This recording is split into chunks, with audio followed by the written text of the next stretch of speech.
Es viernes, ya empezó el fin de semana, son las 10 de la noche y es la hora de opinar.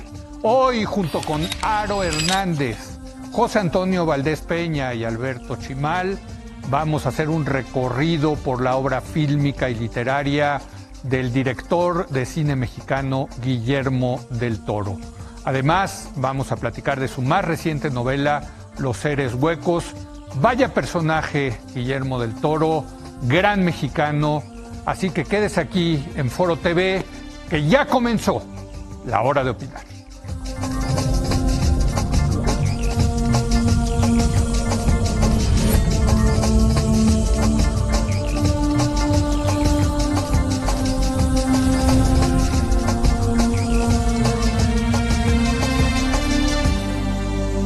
Muy buenas noches. Guillermo del Toro Gómez es director, guionista, productor y escritor mexicano. Ha ganado diversos premios por sus películas como Cronos, El laberinto del fauno y La forma del agua. Otras de sus cintas más famosas son Hellboy, La cumbre escarlata y El Hobbit, donde trabajó como guionista. Su más reciente novela, titulada Los Seres Huecos, con la que trabajó nuevamente al lado del escritor estadounidense Chuck Hogan, acaba de ser publicada, y con este libro del Toro regresa a las novelas de horror, como la trilogía que ambos publicaron, titulada Oscura. Para hablar de la trayectoria de este personaje magnífico, de este mexicano emblemático, ejemplar de su cinematografía y de su parte también literaria, saludo esta noche a Aro Hernández. Él es supervisor de efectos especiales físico. Aro, ¿cómo estás? Muy buenas noches. ¿Qué tal? Buenas noches. ¿Cómo están todos por allá? Gracias por estar con nosotros. A José Antonio Valdés, ¿cómo estás, José Antonio? Muy buenas noches, crítico de cine. José Antonio, buenas noches. Muy bien, Leo, muchísimas gracias, qué gusto estar aquí. Y Alberto Chimal, quien es escritor y traductor. Alberto, ¿cómo estás? Muy buenas noches. Muy buenas noches, muy bien, gracias. Oye, déjame empezar contigo, Alberto. Acá me mandaron el libro de Guillermo del Toro junto con Chuck Hogan, Los Seres Huecos. Entiendo que tú ya lo leíste, entonces, ¿por qué no nos cuentas de qué se trata? Claro que sí. Bueno, de hecho no solamente lo leí, sino que hice la revisión literaria y la traducción. Así es. Entonces, digamos que lo leí con bastante atención. Es un thriller, es una novela de acción, pero con el toque, digamos, sobrenatural, imaginativo de Guillermo del Toro, en el cual una agente del FBI llamada Odessa Hardwick se encuentra con lo sobrenatural durante un operativo que sale muy mal. Y entonces, para limpiar su nombre y para poder aclarar lo que sucedió, que va más allá de su experiencia, tiene que hacer la investigación de este suceso misterioso, y en el camino se encuentra con una serie de amenazas muy al estilo de las películas de horror de Del Toro, con muchas escenas de acción, por supuesto, y con un par de personajes, un agente ya anciano del FBI que se llama Earl Solomon, que también tuvo sus roces con lo siniestro en el siglo XX, y otro que se llama Hugo Blackwood, que es un personaje muy misterioso, aparentemente un ser inmortal que está en el mundo para seguir combatiendo amenazas extrañas como las que ahora enfrenta Odessa. Entonces estos personajes se unen para aclarar el misterio, resolver el caso y conjurar el peligro. O sea, muy del Toro, ¿no? Sí, sí, efectivamente. Aquí esta mezcla pues de acción y de narrativa, imaginación fantástica, pues es la que se encuentra pues en muchas de sus películas, como Hellboy, como Blade 2, como La cumbre escarlata, como Titanes del Pacífico. Es muy del Toro. Ahora déjame preguntarte, Alberto, porque generalmente los guionistas se dedican al cine, no dan el paso a escribir novelas. Sin embargo, bueno, es que a mí me impresiona Guillermo del Toro, que puede tener esta versatilidad para dar esos pasos que no son nada fáciles. Así es. Y en este caso, pues se ayuda de Chuck Hogan, que es un escritor muy solvente de thrillers, ¿no? Él es quien, creo yo, pone como la estructura base, quien crea como los finales de capítulo sugerentes, los cliffhangers, toda la acción, el suspenso, ¿no? Encima de la cual viene pues esta textura o esta riqueza de la imaginación de Del Toro. Es un trabajo de colaboración, a fin de cuentas. ¿Lo ves, Alberto, como una novela que pueda transitar hacia el cine o hacia ahora las series de televisión? Ah, seguro que sí, por supuesto. ¿Sí? Seguro que sí. Igual que la trilogía oscura Del Toro y de Hogan se hizo serie ya, la serie de Strain, seguramente esta tarde o temprano podrá ser también una serie o una película. Yo creo que una serie más bien. Sí. José Antonio, ¿cómo ves Guillermo del Toro? ¿Qué productividad? Mira, yo no sé a qué horas hacen tantas cosas. Me cae que yo sí chapó a todos ellos, a estos gente que se dedica, que son creativos y que constantemente están creando cosas. Pues es la pasión, mi Leo, es la pasión lo que te mueve, y cuando la pasión te mueve, eso nunca se acaba y las horas del día te quedan cortas. Yo ya también tuve la oportunidad de leer el libro, nuevo libro de los suecos, una lectura bastante rápida, pero me llaman mucho la atención muchas cosas. Lo que le estabas preguntando al querido Alberto, que le mando un abrazo, es muy interesante. Estamos aquí ante un Guillermo del Toro que me llama la atención. Ahora está recurriendo a una posible nueva línea de su trabajo, Leo, que es el cine negro. Uno ve en este personaje de Odessa a una heroína que bien podría haber sido interpretada en el cine clásico por Lauren Bacall o en el cine moderno por la Jodie Foster de El silencio de los inocentes. De hecho, el personaje de esta mujer, de esta agente del FBI, tiene mucho que ver con Clarice Starling, del silencio de los inocentes. Pero también este ser inmortal nos recuerda mucho las obsesiones de Cronos, las obsesiones de Hellboy, que son estos personajes mitológicos que quieren ayudar a la humanidad y al mismo tiempo pueden ser el fin de la humanidad. Yo creo que lo esencial con Guillermo del Toro, Leo, es que estamos ante un creador de mundos, ante un creador de universos fílmicos, ¿no? Entonces, en ese sentido, lo que tenemos es un personaje que puede abordar el cine, puede abordar la televisión, puede abordar el género de la novela, y en todos está sensacional, en todos está realmente sensacional. Entonces, Guillermo del Toro, como te decía yo, es un creador de mundos, creador de universos en todos los sentidos. Entonces, por eso tiene esa productividad que tú mencionas, ¿no? Aro, parte muy importante de la creatividad de Guillermo del Toro es el tema de los efectos especiales. Yo no recuerdo ninguna película, ninguna de las creaciones de Guillermo del Toro que no implique un muy sofisticado manejo de los efectos especiales, ¿no? Así es, sobre todo aquí lo hermoso de él es que mantiene un balance muy interesante entre lo que es la historia, la narrativa, y lo que es la parte técnica, ¿no? O sea, porque no abusa ni de uno ni de otro. Básicamente, como buen escritor y guionista, se basa mucho en ese músculo literario que ya tiene, pero sí, definitivamente los retos físicos que pone en efectos son demasiado interesantes y vamos, de primer nivel, porque sí es de repente el jugar, mucha gente se confía en, lo arreglo en postproducción o lo arreglo con computadoras, ¿no? No, y él tiene un balance muy interesante. Tengo entendido, nunca he tenido la fortuna de trabajar con él, pero tengo el entendido de que sí es muy exigente a la hora de rodar. Obviamente las horas de escritorio son básicas en su trabajo, pero sí, tiene es una orquesta musical que entre edición, efectos, digital, narrativa, que creo que cuenta mucho, ¿no? Y por eso ha trascendido tanto. ¿Tú cómo ves, José Antonio? El tema de los efectos es fundamental en este personaje Guillermo del Toro, ¿no? Claro, Leo, porque estamos hablando de un creador de mundos fantásticos que tienen estos seres. Y hay algo importante, Guillermo del Toro siempre ha apostado, en la gran mayoría de los casos, hacia efectos especiales en locación. Es decir, a él le gusta el maquillaje, le gusta la criatura, no confía tanto en los procesos digitales como muchos otros cineastas podrían llegar a confiar. Ahora, esto tiene toda una formación también en su vida, Leo, porque hay que recordar que Guillermo del Toro, en la década de los 80, pues era muy conocido por tener una empresa propia que se llamaba Necropia.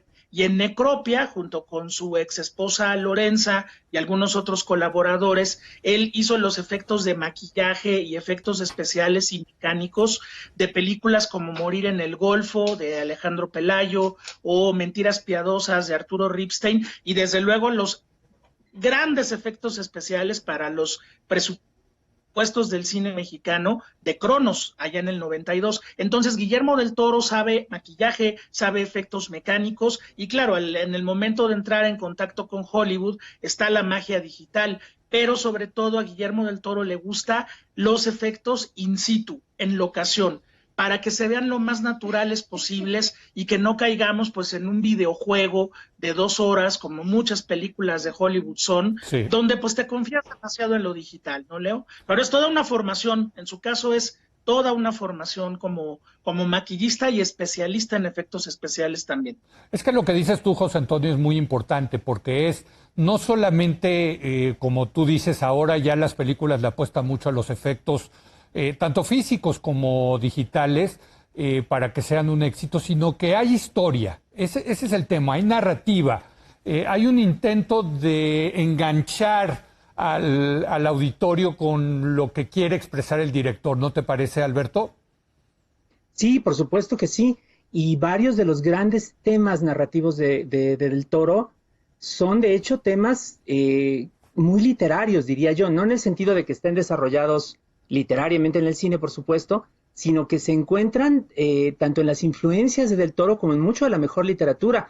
El tema de la inocencia que se enfrenta con el mal, el tema de la búsqueda de sentido en un mundo hostil, que también está en muchas de sus historias, el tema del justiciero, el individuo que está a veces a su pesar encargado de tratar de resolver un entuerto, algún problema pues en la comunidad que le rodea, que es justamente pues uno de los temas centrales de los seres huecos. Son temas que están desde siempre pues en la literatura, en las historias que nos contamos los seres humanos. Guillermo del Toro es un creador contemporáneo, moderno, pero también es un creador que nos habla, ¿no?, a través de esas raíces muy antiguas de nuestras historias. Déjame preguntarte, Alberto, ¿cuál fue la relación con Guillermo y con Chuck Hogan en la traducción de este libro al español? Ay, pues la verdad es que fue una relación muy remota. No Sí. tuve contacto con ellos. Me habría encantado Sí. para poder preguntar algunas cosas. Pero bueno, Del Toro está filmando en alguna parte, no sé en qué lugar del mundo, entonces sí fue como muy O sea, a ti te pidieron la imposible. traducción y ya no, o sea, Sí, no sé, bueno, no sé qué tan, y te lo pregunto porque no sé qué tanto los autores se meten en el tema de las traducciones. en general no se meten mucho. Ujú. Siempre es bueno contar como con retroalimentación, Sí. eh, y lo he visto yo mismo también cuando ha tocado que traduzcan algún texto mío, pero no siempre se puede, Ujú. por numerosas razones. Claro. Entonces, en esos casos, pues hay que tratar de recurrir pues a lo que uno sabe, a lo que se puede investigar, eh, y a partir de eso, pues tratar de que el texto sea lo más cercano posible a algo que se leería de manera amena, interesante, Ujú. como si hubiera sido escrito en la lengua a la que se traduce, como si hubiera sido escrito en español. Ese es el objetivo. Sí, ese es el tema. Y también, por cierto, yo siempre digo que lo tienen que traducir en un español neutro, porque cuando lo hacen de español de España puede resultar muy este, Ay, horrible. ¿No? Es la sí, experiencia, ¿no, sí. Alberto?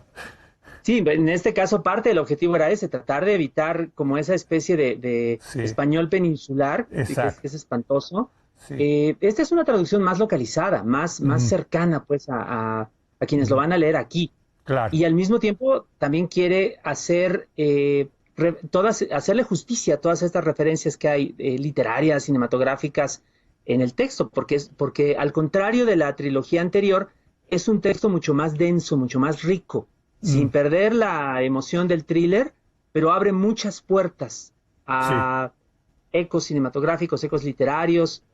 El mismo Blackwood, el personaje, pues es un homenaje explícito, lo dice el mismo libro, a Algernon Blackwood, que es uno de los grandes autores de historias de miedo, de fantasmas. Ahí te están hablando, entonces, Guillermo del Toro. Dice, no es cierto. No, sí es cierto. Déjame preguntarte, Aro, yo no sabía este detalle que nos estaba diciendo José Antonio, que él empezó, el propio del Toro, con una agencia de efectos especiales. Supongo que tú conoces bien esa historia, a ver, cuéntanoslas.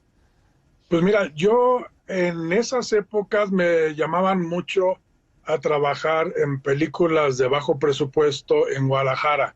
Entonces sí iba a quemar coches, a disque matar gente, etcétera, etcétera, ¿no?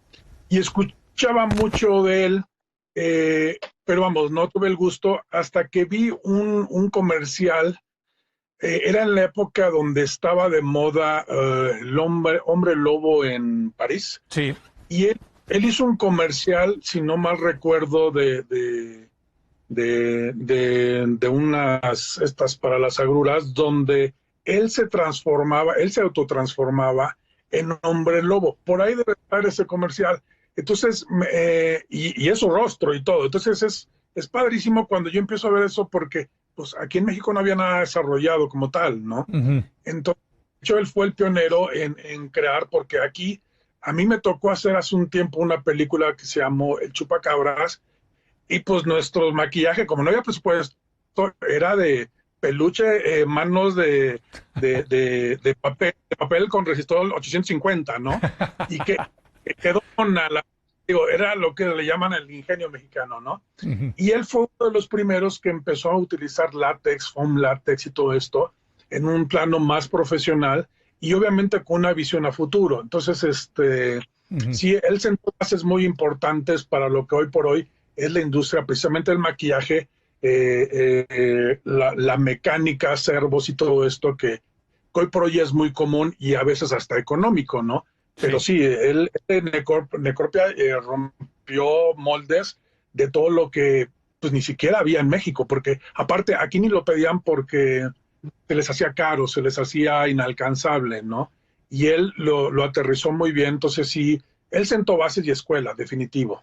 Déjame preguntarte, Aro, ¿no ha cambiado muchísimo esto con lo digital? O sea, finalmente los directores de hoy en día no prefieren, no dicen, ya, bueno, los efectos especiales físicos ahí cuestan caro, son difíciles de filmar, mejor lo arreglamos en la computadora.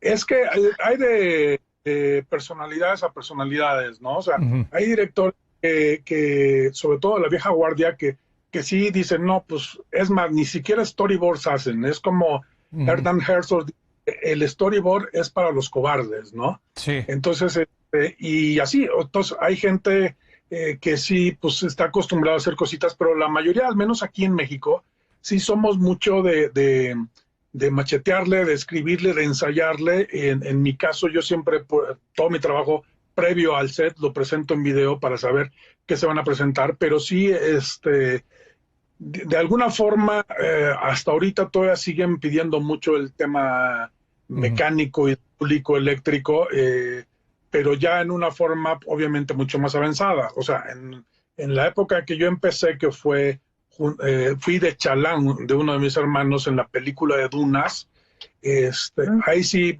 mi primer jefe y más de mi hermano fue Kid West, que él venía era el jefe número 1 de efectos especiales inglés. Entonces, bueno, aprendimos con los grandes maestros y de ahí, pues, para el Real varios proyectos, ¿no? Pero sí la evolución ha sido muy interesante de la mano con la tecnología. Pero sí, la mayoría de los directores todavía están muy a favor a menos de que sean películas donde el efecto físico implica riesgo hacia el actor. El que le vuelve un carro encima, el que le pasen cerca, eso sí ya es como muy, muy delicado, pero en general mucho tiempo lo hemos hecho, pues no a valor del mexicano porque ya es ciencia, pero sí me tocó esa escuela todavía. Es que alguna vez el Chivo Lubeski me dijo que si uno hacía cine en México, ya aprendía a hacer cine en cualquier lado, porque aquí siempre se arregla el asunto y con 3 pesos, ¿no? Exacto, sí. A ver, déjenme, hago una pausa y regresamos. Vamos un poco a revisar la parte cinematográfica de Guillermo del Toro con sus grandes éxitos, ganador desde luego del Oscar. Estamos hablando del gran guionista, novelista, cinematógrafo, director, en fin, Guillermo del Toro. Regresamos en un momento más. Bueno, estamos hablando de Guillermo del Toro, vaya personaje Guillermo, acaba de sacar esta novela que escribió él junto con Chuck Hogan, Los seres huecos, traducida por Alberto Chimal, quien también está con nosotros. José Antonio Valdés, a ver, ya hablar de Guillermo del Toro, mira nada más. No, bueno, tú eres un museo, mano, qué bárbaro. No solamente de Star Wars, también ya de Guillermo del Toro las coleccionas. Claro que sí, tuve la oportunidad de comprarlo en una tienda de curiosidades. Es una máscara con la criatura de la forma del agua. Sí, Leo, efectivamente aquí se está convirtiendo en un museo. Por cierto, ya lo habíamos platicado que ese personaje a mí sí me recuerda al monstruo de la Laguna Verde de las películas de El Santo y el Blue Demon, ¿no? Realmente. Sí, fíjate que parte de esta parte que quieres platicar del cine, Guillermo del Toro y el cine, viene mucho por la cinefilia, viene mucho por la forma en la cual Guillermo del Toro se fue formando a través de ver cine, a través de ver buen cine sobre todo, ¿no? Entonces, pues bueno, El monstruo de la Laguna Negra, las películas de terror de la Hammer. Tienes razón, era de la Laguna Negra. Laguna Verde es la nuclear, la planta nuclear aquí en México, pero Guillermo del Toro sí se forma entonces con los monstruos de la Universal, con las películas de la Hammer, con el cine de Dario Argento, y todo eso se ve en su cine, el uso del color, el tema sobre todo, un tema que abordó un poquito Alberto hace rato, que es el tema del monstruo, cómo Guillermo del Toro a través del monstruo ha logrado crear una metáfora de los seres marginados, de los seres que están fuera de la sociedad. No necesariamente tienes que ser un monstruo, puedes tener algún problema físico, algún problema psicológico y ya te vuelves un marginado.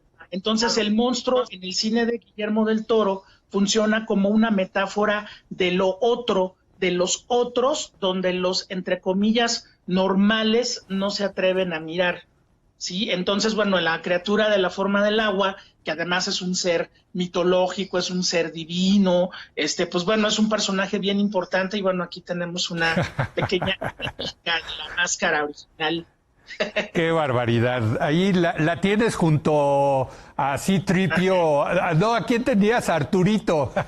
Sí, Yoda. Exacto. Oye, Alberto, a ver, cuéntanos el tema de los monstruos. Es que ese es un muy buen tema. Es un tema muy, me parece, que está muy presente en el cine mexicano y que claramente pues influyó en la cinematografía y en la literatura de Guillermo del Toro. ¿En esta novela aparece un monstruo o algo semejante? Aparecen varios monstruos. A ver. Varios seres de diversos tipos. El más notorio de ellos, lo puedo anticipar porque no es algo que sea una sorpresa, se ve desde las primeras páginas, es de hecho una especie de monstruo invisible, intangible, que se apodera del cuerpo de otros seres humanos y que los hace cometer crímenes espantosos. Entonces, de alguna manera es pues un poco el reverso de muchas criaturas de las que encontramos en el cine, porque a través de este mecanismo de la posesión, que también es muy clásico a su propia manera, un ser humano aparentemente normal se convierte en monstruo, ¿no? Deja de ser el padre de alguien, el hijo de alguien, la novia de alguien, y se convierte en un ser totalmente distinto y además que es capaz de cualquier cosa. No, lo que es familiar se convierte en algo espantoso, que es una forma, digamos, distinta de abordar el tema del monstruo. Y además, bueno, aparecen otros, aparecen toda clase de criaturas deformes, muy como le gustan a Del Toro, aparecen seres como cósmicos, extraños. Aparece por ahí algo que podría ser como una especie de ángel, que lo vemos muy brevemente. Yo creo que los seres que aparecen en esta película, incluyendo los seres huecos que le dan título, estas criaturas intangibles, son de diferentes formas una especie de versión quizá modernizada, actualizada, sí, de muchos de estos grandes monstruos que Guillermo del Toro debe haber visto desde su infancia, ¿no? Tenemos ahí desde las clásicas criaturas de látex de las películas del Santo, ¿no? Las momias de Guanajuato, Sí, sí, sí. los científicos locos o los sabios dementes que salen ahí en las aventuras del profesor Sobek, ¿no? Todos estos demonios, además, raros, que vienen como de entre el infierno o un cabaret, ¿no? Como aquel famoso de Wolf Rubinsky, ¿no? Está metido con su capita de satín.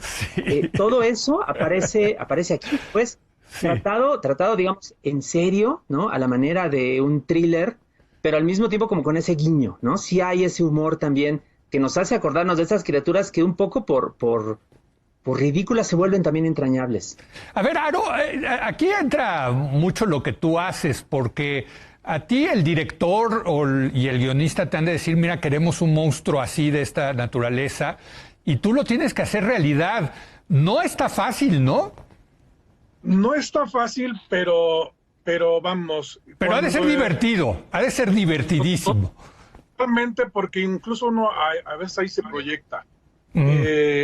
Voy a que, por ejemplo, para mí a veces en su momento me era más complicado cuando de repente un director me dice, es que quiero ver, antes de que existiera lo digital, te decía, quiero ver cómo al Apache le entra la flecha. Sí. Entonces, la torre, ¿no? O sea, sobre algo que existe es difícil, pero cuando hay algo que no existe y que es el chupacabras, el monstruo de la laguna, lo que sea, ahí sí tienes la autorización creativa y literaria de que camine chueco, que camine al revés, que como sea, porque no tienes punto de comparación para. Entonces ahí sí dices, bueno, algún rollo psíquico que yo tenga, pues digo, lo meto acá y le hago allá y que quiero que le brillen los ojitos, etcétera, ¿no?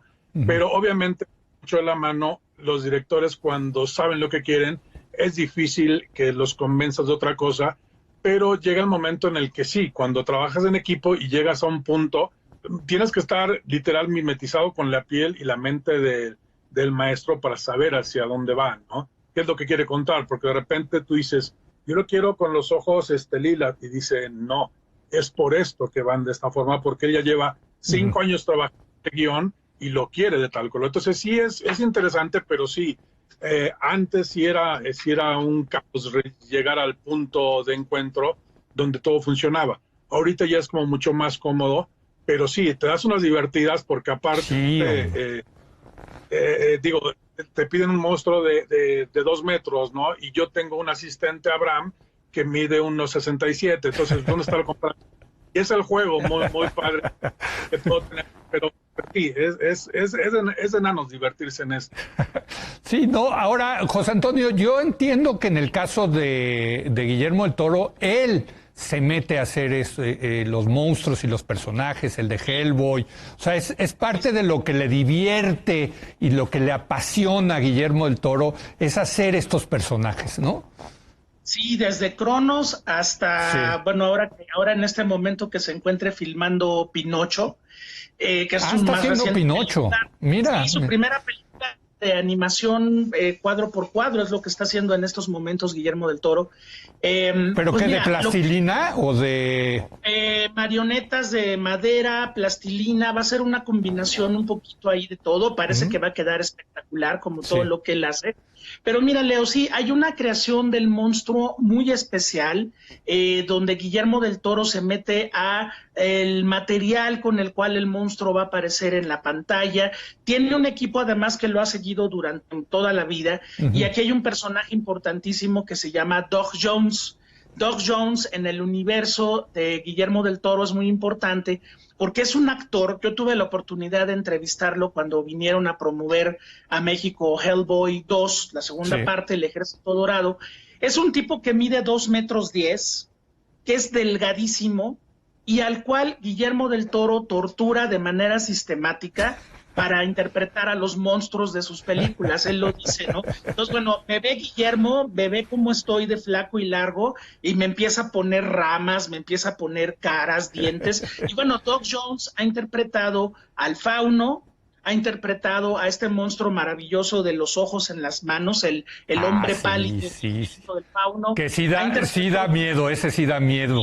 Ese es de los seres más pesadillescos de Del Toro. Ha interpretado a los fantasmas de la Cumbre Escarlata, y la última actuación pues fue La criatura de la forma del agua. Entonces, como que ya tiene Guillermo del Toro muy pensado el actor que interpreta al monstruo o a las criaturas fantásticas, de qué forma va a funcionar. Bueno, Ron Perlman era desde luego la gran opción para interpretar a Hellboy. Y bueno, inclusive el propio Guillermo del Toro decía a veces que no necesitaba más que los 2 cuernitos encima, porque ya Ron Perlman es muy amenazante de por sí. Pero sí, hay toda una concepción que finalmente llega al efecto especial en foro, y que Guillermo del Toro disfruta enormemente. Si fueron a la exposición de los monstruos de Guillermo del Toro en Guadalajara, se habrán dado cuenta de la enorme cantidad de dibujos en los cuales él plantea, primero en forma plástica y luego ya en forma física, estas criaturas que van conformando todo su universo, Leo. Alberto, déjame preguntarte, porque no es fácil, tanto literaria como cinematográficamente, transmitirle al público, sacarle al público, al lector o a la audiencia, el miedo. El miedo yo creo que es uno de los sentimientos más difíciles para ustedes, los escritores, lograrlo, ¿no? Y creo que Del Toro lo hace, ¿no? Yo recuerdo desde Cronos que sí decías, újole, o sea, sí te da así como miedito. Sí, claro, por supuesto. Y es efectivamente muy difícil. Puedes darse el caso de que uno utilice ciertos atajos, ¿no? Que utilice ciertas palabras espantosas, o que use, digamos, pero precisamente el reto está cuando no ocurre esto, cuando hay otros recursos, otras maneras de lograr este mismo efecto. Y yo creo que Del Toro y Hogan utilizan aquí en esta novela, además de los sustos habituales, utilizan una técnica que se remite justamente a este autor Algernon Blackwood, que es homenajeado dentro de la novela, porque este autor sabía crear atmósferas muy inquietantes con el mínimo de recursos, simplemente como metiéndose en las emociones de los personajes, en la inquietud que tenían a la hora de moverse por un entorno. Blackwood era capaz de hacer un cuento aterrador en una casa vacía, donde jamás aparece un fantasma, o en un bosque de sauces que nada más se mueven al viento, ¿no? El cuento que más admiraba Lovecraft de él, que era su fan número 1, es justamente uno que se llama Los Sauces, donde tampoco se ve nada, pero la atmósfera comunica esta sensación de inquietud. Eso es muy difícil de lograr, y creo que es como la meta que se pusieron aquí tanto Del Toro como Hogan en esta novela, lograr como esta especie también de atmósfera siempre inquietante, que siempre parece estar haciendo referencia a otra cosa, como a un mundo mayor, en el cual pasan más cosas que las que vemos, y que quizá explorarán en otras novelas, quién sabe. Sí, es que yo lo que pensaba, Alberto, es que es muy fácil caer en el cliché, ¿no? En el lugar común. Aquí hemos hecho también programas acerca de J.K. Rowling y de la invención del mundo de Harry Potter, donde hay personajes monstruos impresionantes como los Dementors, que creo que están súper bien logrados, pero también hay momentos en que salen unas arañas gigantes. Y dices, bueno, ¿quién no le puede tener miedo a una araña gigante, no? O sea, ahí sí es un cheap shot, ¿no? Es un cliché. No, es que ese es el tema. Y creo que Guillermo del Toro no siempre nos sorprende con algo, Alberto. Sí, yo creo que sí. Y yo creo que eso es bien importante, y es lo que separa a un cineasta como Del Toro, pues de un director o de un creador, pues más bien chambero, pues que se limita como a repetir lo que está de moda o lo que ya se sabe que funciona. Incluso, bueno, pues Antonio no me dejará mentir, hay algunas de las obras de Del Toro de pronto han sido incluso un poco incomprendidas en su momento, como La Cumbre Escarlata, por ejemplo, como Titanes del Pacífico, que son estupendas películas hechas de manera impecable, pero que no acaban de calzar del todo en un subgénero, en un molde determinado, y entonces a veces pues al departamento de marketing de algún estudio le cuesta un poco de trabajo promoverlas adecuadamente porque no sabe qué hacer con el material, ¿no? Sobre todo en La Mujer Escarlata me parece que pasó esto. Es una historia gótica, una historia de misterios pues relacionados con una familia, con el peso del pasado que molesta en el presente, y de pronto la querían vender como si fuera una película simple de horror, cuando no lo es, cuando eso es otra cosa, ¿no? Hay más complejidad, hay más riqueza ahí presente. A ver, Aro, y en lo que tú haces, pues es muy importante porque, pues, no puedes caer tampoco en el cliché de... Por cierto, yo los monstruos de aquel cine de blanco y negro de México a veces me dan risa porque son eso, ¿no? El Frankenstein que va caminando así, ¿no? Y que tiene sus dos cosas acá como Hellboy, ¿no? O el monstruo de la Laguna Negra también me daba mucha risa, pero en fin, transmitir miedo no es fácil, Aro. No, es un reto muy interesante, sobre todo en esta época donde ya estamos tan invadidos, bombardeados de tanta tecnología. Impresionar, digo, de entrada, la base de todo proyecto es el guión, pero ya después, cuando uno lo traduce a tu trabajo, independientemente de lo que elijas, incluso la calidad de lo que haces, porque hoy con las cámaras 4K, donde te ven todo, es muy complejo el llegar a veces hasta con ciertos presupuestos llegar a una calidad, pero sí el hecho de hacerlo creíble, el hecho de hacerlo aterrador, llamativo, sí cuesta un trabajo que es un conjunto de varias cosas. En mi caso, yo estoy acostumbrado a siempre hacer un feedback con dirección, de a ver qué quieres, a dónde vas, cómo lo quieres lograr, porque de repente hay veces que dicen, es que la trama va de esto, y dice, ¿sabes qué? Estaría padre que te fueras más por la parte un poco de suspenso y no tanto visual, porque obviamente cuando te dejas en esa coyuntura de dejar un poco en lo oscuro y no estarlo todo el tiempo presentando, hasta el monstruo más feo cansa, ¿no? Entonces, pero si le manejas sobre un misterio, está padre. Entonces, ahí siempre, digo, hay directores que no te aceptan y te dicen, esto va así, tal cual, ¿no? Sí. Pero ya con los de trayectoria procuramos que siempre sea, pues más o menos el amalgamar algo que realmente podamos ayudarnos como proyecto en general, pero sí, ya no te asustan unas cámaras o garras, hay que ser como mucho más empáticos y sobre todo meternos, yo como técnico me tengo que meter también a la historia para ofrecer un mejor producto dentro de mis servicios, ¿no? Porque sí hay veces que de repente pues no dejan que se metan, ¿no? Y ahí es donde dices, bueno, pues ni modo, ¿no?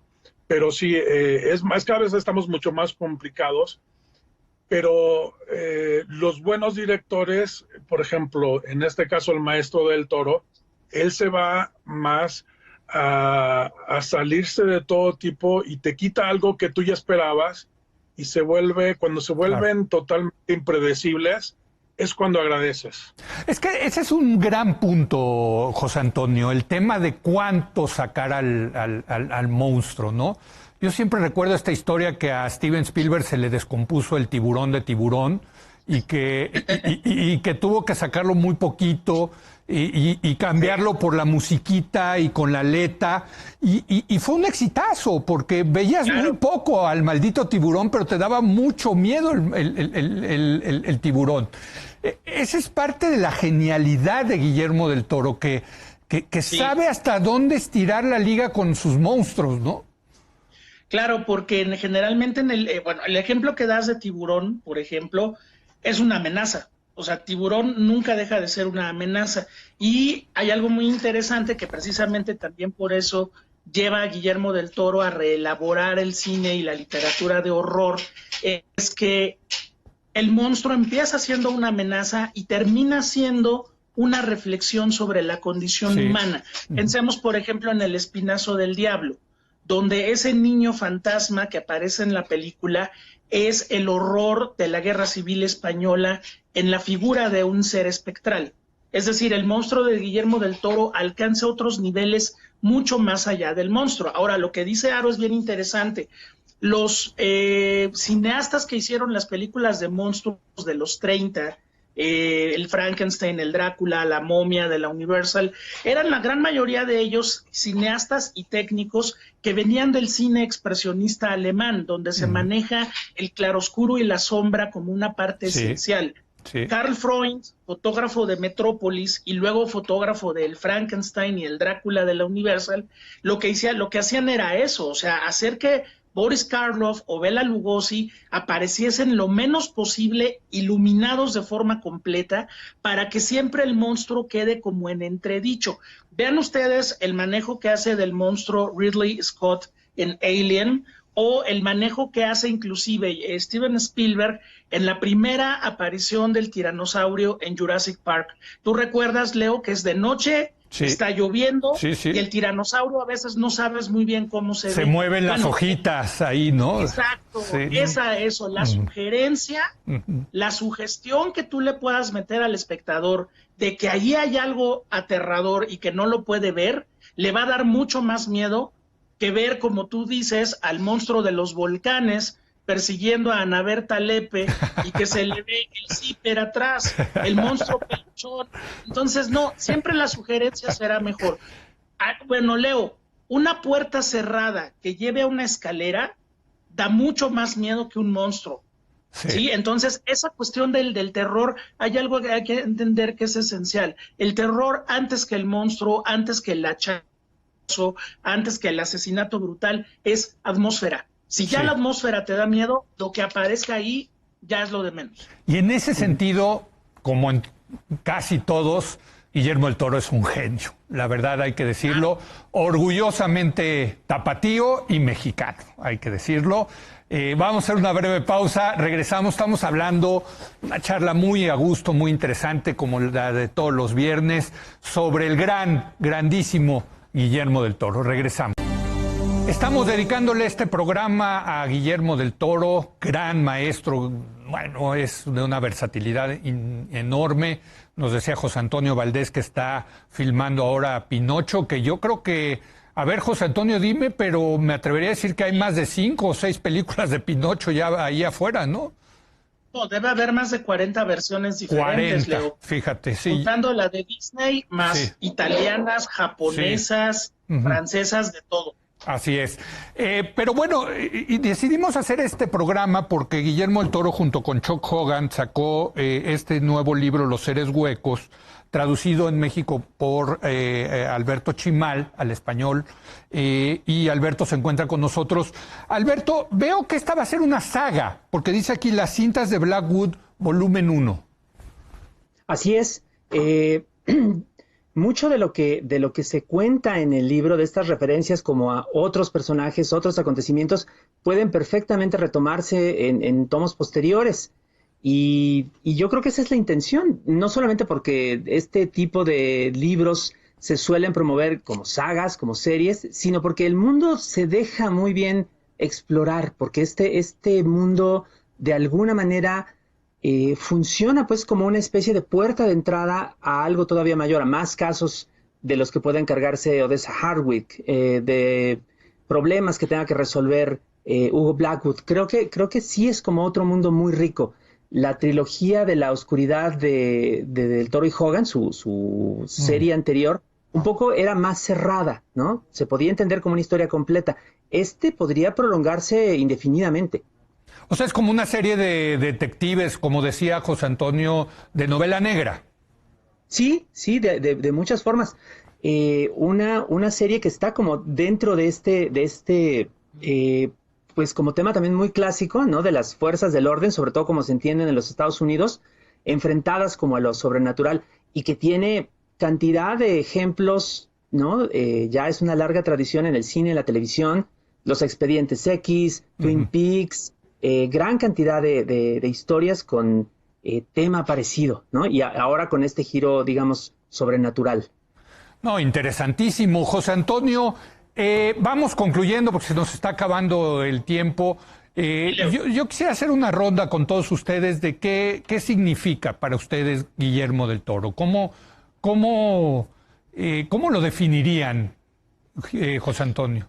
Wow, mira, Leo, yo creo que estamos ante uno de los más grandes creadores que ha tenido el cine mexicano, porque aunque es un cineasta global, es un cineasta mundial, Guillermo del Toro, como bien dices, es tapatío, es muy mexicano y sigue apoyando al talento mexicano. Creo que es un cineasta que a través, Leo, de un género tan vapuleado en el cine mexicano como es el cine fantástico, Guillermo del Toro ha encontrado un universo propio donde nos habla de su visión del mundo, donde nos habla de que no todo lo diferente es lo que aparenta ser, donde nos habla de que lo normal lo tiene que definir cada persona porque nadie es normal y nadie es anormal, donde la figura del monstruo o el fantasma nos habla de rencores y de dolores que quedan perdidos por ahí, es dueño de una gran estética formal, es dueño de una capacidad enorme de conmover a través de estas historias de terror o de suspenso.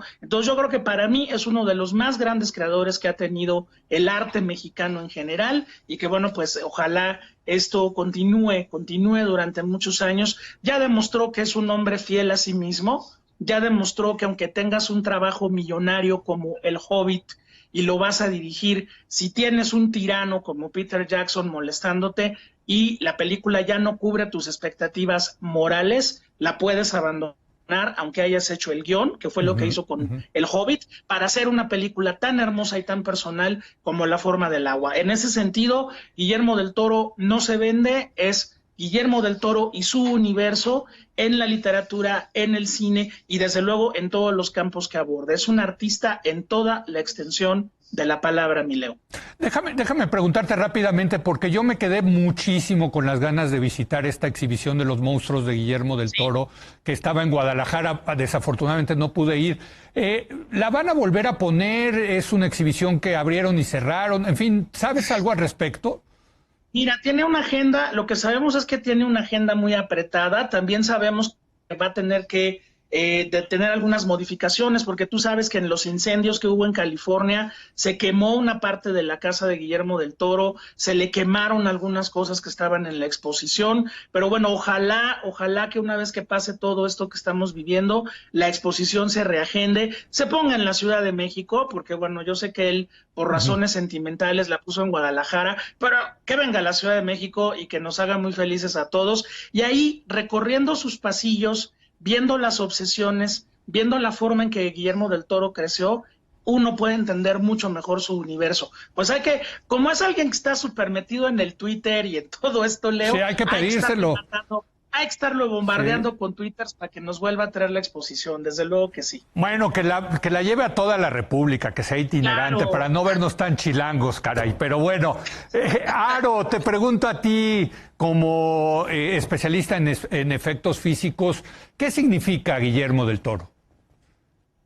De entrada, se me significa un maestro, un ejemplo a seguir, sobre todo porque él reúne varias cualidades, principalmente, y antes que nada, es un buen ser humano, es un tipo con una calidad humana increíble y a prueba de mucho. Y en base a esa tierra fértil de buen ser, pues ha creado todo esto. A mí me emociona y la esperanza de algún día trabajar con él, de colaborar en algo, pero sobre todo nos abre a nuevas posibilidades de divertirnos, de aprender, de crecer en varias formas en esta industria, porque sí, se ha convertido en un referente para muchos cineastas, para los que aspiramos a dirigir, a los que aspiramos a escribir. El observar su arte y ver que realmente no ha cejado, ha sido impresionante. Y pone la vara alta porque se junta con los grandes de industria, universalmente hablando. Entonces, sí, para mí es un ejemplo a seguir y que creo que está sembrando mucho para los jóvenes que vienen. Me toca muchas veces platicar con jóvenes de la industria y sí, él y sus otros 3 grandes amigos son grandes referentes que sí, que no hay que olvidar, ¿no? No, totalmente. Y sí, pues es un artista, me gustó como lo pones tú, y en el arte, como dicen en inglés, the sky is the limit, ¿no? El cielo es el límite.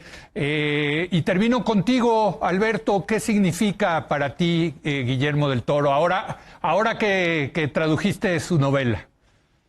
A mí me parece, por supuesto, una figura admirable en todos estos terrenos. Creo que es uno de los grandes imaginadores de este país, uno de los grandes creadores de imaginación fantástica, que es algo que nos hace falta, simplemente la imaginación para poder entender mejor el mundo, para poder plantearnos alternativas al mundo. Tenemos grandes escritores, tenemos grandes artistas visuales, no siempre reconocidos, a veces sí, y tenemos a Guillermo del Toro, que ha incursionado en muchos terrenos diferentes y que es, sin duda, el más conocido, el más querido a nivel mundial. Y creo que eso no es poco. Además, viniendo de un país como el nuestro, que a veces tiene serios problemas con la imaginación. No, totalmente, fíjate, y para aquellos que somos muy, muy poco imaginativos, a mí yo, francamente, pues lo admiro muchísimo. Me parece increíble de dónde sale, ¿no? Tanta creatividad. Es un ser excepcional.